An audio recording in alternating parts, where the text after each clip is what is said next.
Yes, hello mga boss, mga ma'am. Welcome back po dito sa aking YouTube channel. At for today's video po ay ipapakita ko po ang tanim namin dito sa aming bakuran na kulo or breadfruit. Ito po ay 7 years na nakatanim dito sa aming bakuran. At ngayon po ay marami na po siyang bunga.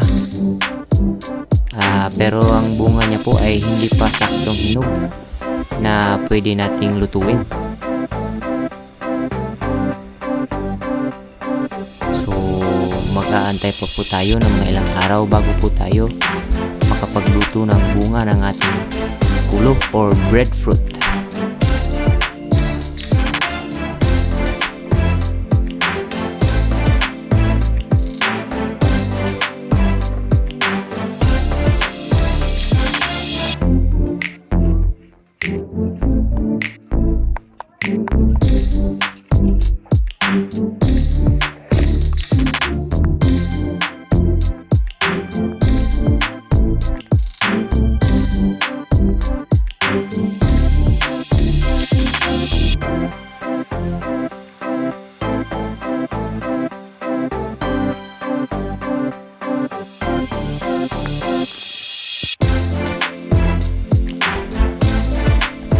At meron din tayong tanim dito mga boss, mga ma'am, na dragon fruit na marami na rin po ang bunga.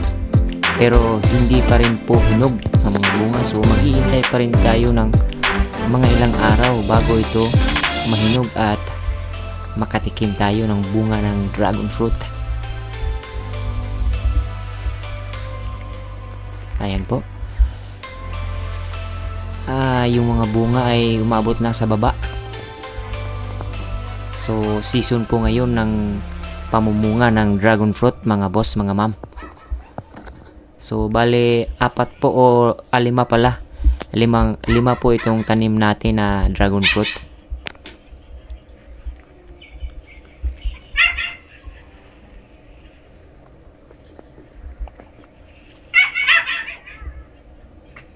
Ito po ay wala po tayong ginagawang pruning dito mga boss, mga ma'am, no? Kusa lang po silang namumunga. Kasi sayang naman po kapag pinutol natin yung mga sanga ng dragon fruit.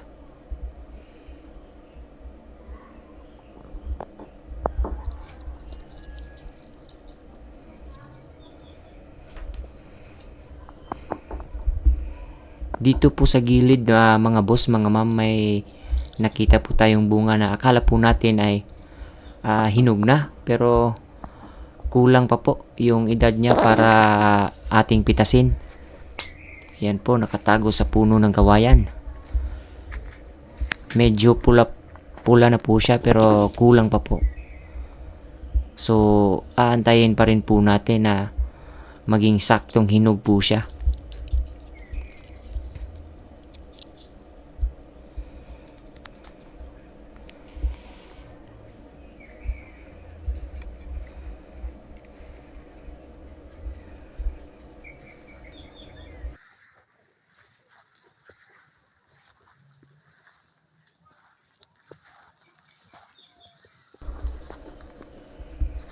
Ito po mga boss, mga ma'am, yung bulaklak ng dragon fruit.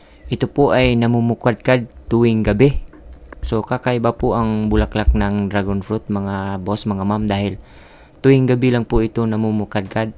At pagsapit ng umaga, ito po ay tumitikyop.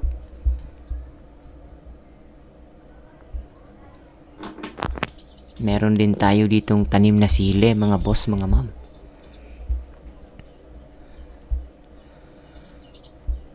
Ayan po mga boss, mga ma'am, akala po natin ay wala pong hinog pero meron po palang hinog na nakita natin dito sa gilid. Ayan po, pulang-pula na. So pwede po siyang pitasin at kainin mga boss, mga ma'am.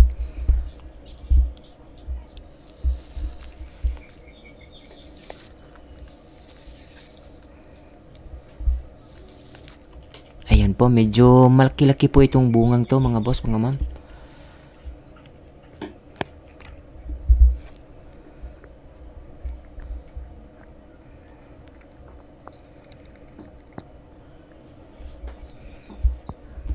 meron po itong kasamang isa. Hinog din. Nasa ibabaw. Medyo maliit lang.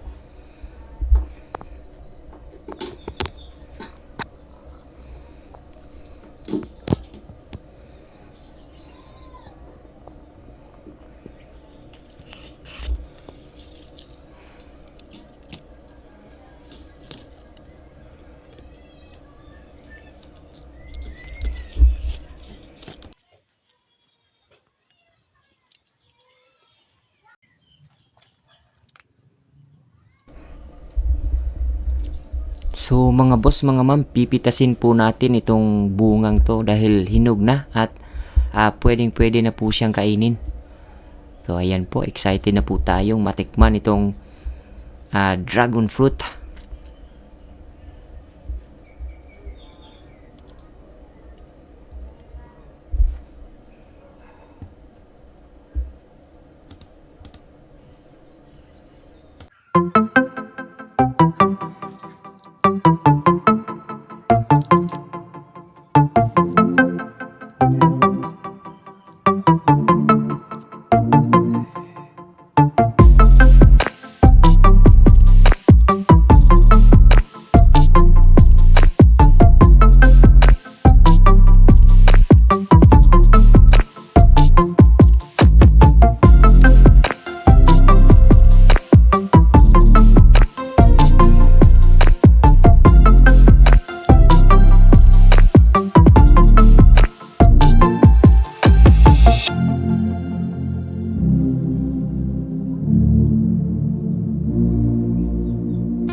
Ayan po mga boss, mga ma'am, sa sobrang sarap po ng dragon fruit na kinain natin, pati yung ilong kumain na rin.